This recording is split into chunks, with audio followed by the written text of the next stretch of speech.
శిశిర మాసంలో ఆకులు రాలే కాలంలో వచ్చే పర్వదినం. పుష్యమాసం ప్రారంభమవుతుంది మరుసటి రోజు నుంచి. చలిమంటలలో ఆవు నెయ్యి, కర్పూరం వేసి మంటను వెలిగించి ఇంట్లో పాత వస్తువులను తగలబెడతారు.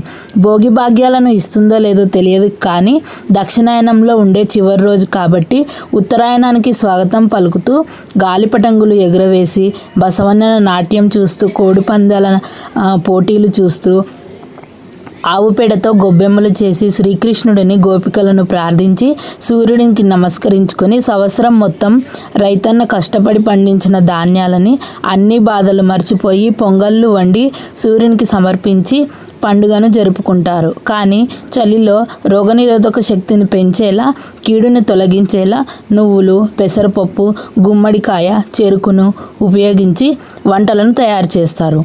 బగబగ భోగి మంటలు అని మనం పిలవడం వల్ల బగ అనే పదం నుంచి భోగి అనే పర్వదినం వచ్చింది.